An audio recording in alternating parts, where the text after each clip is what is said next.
I was saying, why is it me or is it glitchy? I don't know. Anyways, yeah, we hit 455 and then things of that nature. So, it's been good. Next week we're gonna do week 16, and that's gonna bring us up to the final week. There's no like PR day set into this program, but I'll add it to week 17. So we'll do a Monday, which is gonna be like a deload day, and then after that deload day, um, I'll rest probably 2-3 days and then go into really fresh into working into hitting those final sets. I might even rest 4 days and even just rest all the way through Friday, just so I know 100% my body is rested, fed, and everything is on point. And I have my meal prep ready for the next 2 weeks for my lunch, which is gonna be some popcorn chicken. So it should be good. Friday would probably, yeah. So week 17 Friday would probably be our PR. But anyways, welcome everybody to this here. Haven't made an architecture video. I'm trying to get to that. Just been a crazy week with like work, submittals, and things of that nature. So if you guys don't know, I work in architecture. So when we have like deadlines, it's like just consumes me because I had to work a couple more hours, and then when you have like a good project manager, just a lot of work to finish, right? So that's out of the way. We're doing good. We're submitting that. We have probably a business trip in April, so it's getting pretty busy. And that goes into my next subject, kind of like the purpose of this video, right? Because I've been watching a lot of good YouTubers, right, that talk about this, I think. And then it kind of just hit me too. Couple, like I think it was a couple days ago, I was squatting, right? A person comes up to me and asks me like if I'm on any kind of gear, and I'm like, well, one, I don't have like the physique that to if I would be on anything, right? Because you would probably have like a better physique than me, and then I guess it's just the weight I'm pushing, right, for my height, my size, right? And I think that's concerning, right? Because it was a pretty young person. I was like, no, like just, I told them there's consistency in the program, right? And usually I tell everybody, I try to show them like, hey, look, use this app, use this, people that ask, because one thing I've noticed a lot is like there is no consistency, and there's people that I've seen that are going for the same amount of time I have, and they just kind of just pick and choose whatever that they find on YouTube on some influencers, and most influencers suck, to be honest. Most programs from influencers suck. Most influencers are not trained coaches and things of that nature, right? But I mean, there's very few that are actually really good, and so I try to lead them into like boost camp and things of that nature to kind of help the young people out. But I think that's concerning because, and it's some videos that we've seen, is like more and more you're seeing these kind of fake influencers in fitness, right? Like people portraying this fake image of bodies and things of that nature, when like realistically, like that's not what real natural lifting looks like, right? Takes years, and sometimes you see people that have worked years, like 5+ years, and probably have great genetics to get to a point where they're like, you would think that they're on sauce, right? And I think that sucks because like now you're getting all these younger and younger competitors going into drugs right away. I mean, mostly every sport's not untouched now, like powerlifting, Olympic weightlifting. You guys look at that. Everything, like bodybuilding, like everything is people are getting younger and stronger, and that's not natural, right? Yes, there's that's gonna happen, right, as the years and nutrition and exercise fitness gets better. But if you look at some of these numbers, some of these like younger 20+ year old kids are pushing in powerlifting and Olympic weightlifting, like, come on, we know there's something going on. It's not natural, right? And even though they're tested, there's obviously ways to kind of circumvent that testing. And it's pretty sad, right? Because now, I mean, for example, like have these fake influencers that are like, that show you their daily life, right? But like that's not real, right? Because I think, and people get inspired by that, but like is that really inspirational? Like you're inspired by a person that has no job and just works out every day. I think it's more inspiring to see people, like normal people, like moms and dads, work 9 to 5, are with their kids the rest of the time, and they squeeze in the time to work out, right? I think that's that's more inspirational than, you know, some dude that stopped working for a year and got taken care of by his mother, and then he's still on drugs just to lose weight, and now he's shelling out programs and his routine and his peptides, right? Like, are you guys really gonna take advice from someone who had no self-control in the beginning to get up to like 400 plus pounds? I mean, it's just hilarious now that, you know, you could become a coach in 3 months. So I think it's just, the point is just be careful, everybody. Like, you know, I think try to find the normal people that, you know, look like everyday Joes that are hitting the gym consistency. And you'll see, like, there's a big difference between a natural lifter and, you know, somebody that's you know, taking the stuff, right? If you compare them year by year, if they're both equally on their nutrition and things of that nature, right? And that's to say, like, that's their choice, right, to do sauce. But I think there should be a transparency more nowadays. And I think just like in Europe, where, like, you know, they had to post, you know, on their any content they had to post that image has been photoshopped. I think that should also be applied on Instagram and all the pages, right?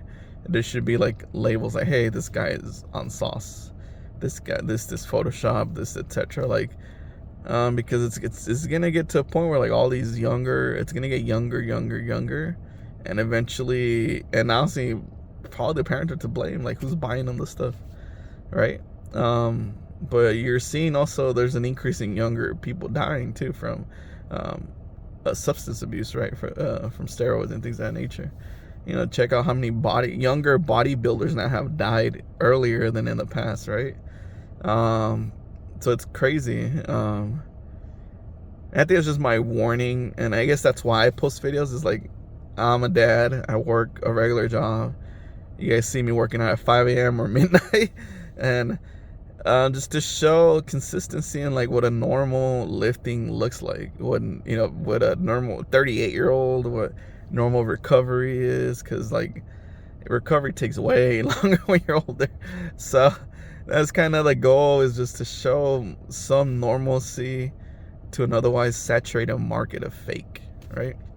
And that's my whole goal, just show real workouts, real stuff I eat. Like, I'll eat McDonald's when, you know, I have a craving, right? I had, like, when I can, but I don't go all out, right? Like, I don't eat as much as I used to, right? I'll get like a chicken sandwich, and that's like how I curve that, right?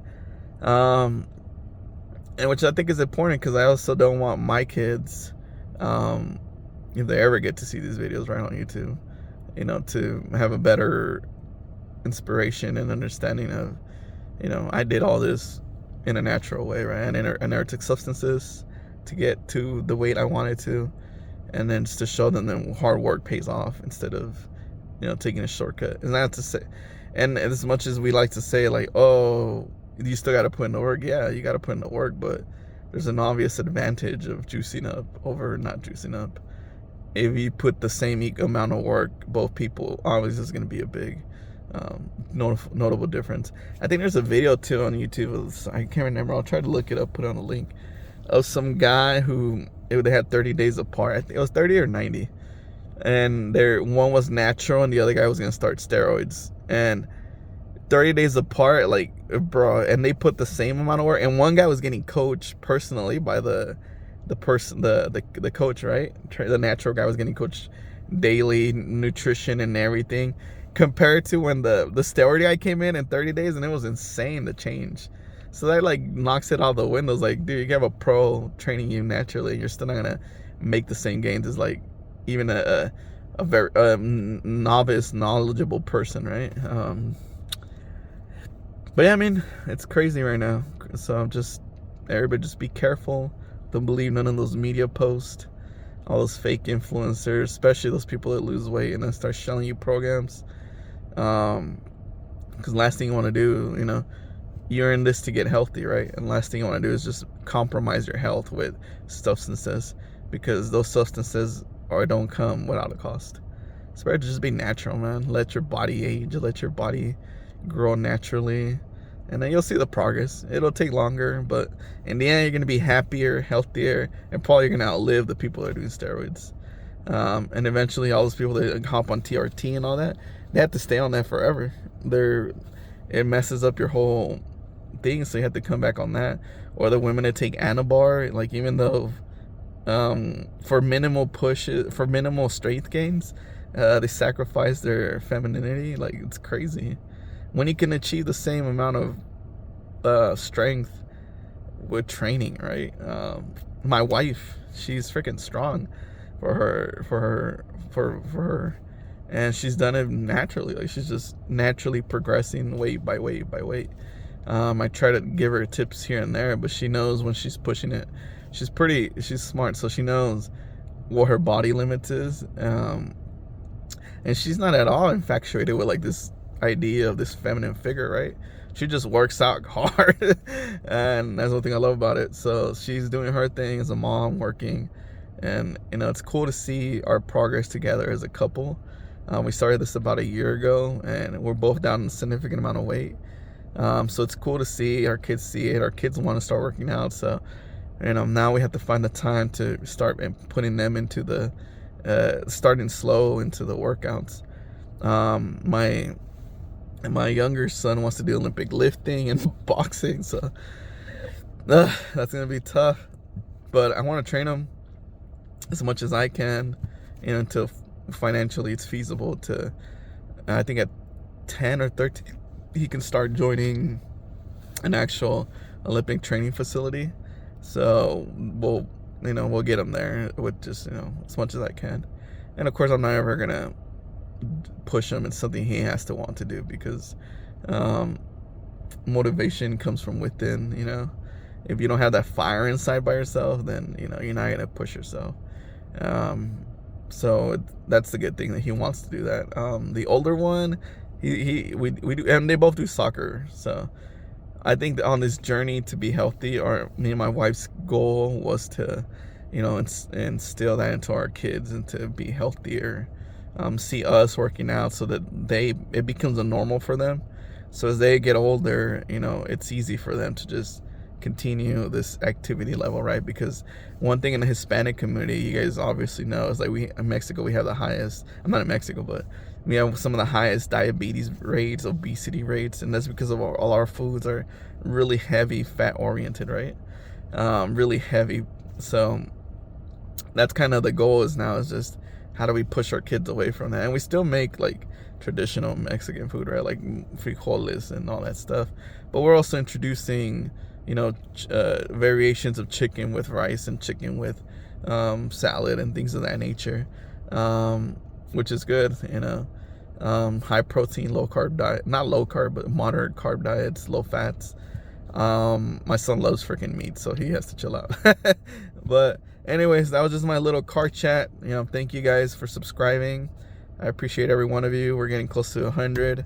That's insane to me. I never thought there'd be 100 people to freaking want to watch these videos. So I'm gonna start doing some Revit tutorials. I know there's a lot of people that want to do that. They have asked about that. So we'll start with some Revit stuff too. Just kind of to that the whole premise of the channel, right, was architecture and lifting, right? So we'll start doing that. I'm trying to design a shirt that I want, because my wife has like a Cricut thing, so she knows how to print stuff. So I'm trying to make a shirt for myself that I could wear, because I figure it's cheaper to just buy freaking oversized cotton shirts and just do it myself, right? So I started doing that. But yeah, once I hit 200 subscribers, I gotta figure out how to do the random things so I can pick a subscriber and then give them the pre-workout and then an architecture book. But the Revit stuff should be coming soon. I have to just outline how I want to lay it out, right? Just so it's not boring. So it might just be like really quick 3-minute videos, which I think it's a good format, because you don't need someone talking to you for freaking an hour on Revit, unless we do like a webinar on that, like a live webinar on that, just a whole different thing. My specialty in Revit is like making funky stuff or schedule type of parameters and stuff in nature. But yeah, thank you for subscribing. Keep liking the videos, hit this notification. It helps me to grow, and let's spread this positive movement of dads working out, dads lifting this, show the world what real bodies look like.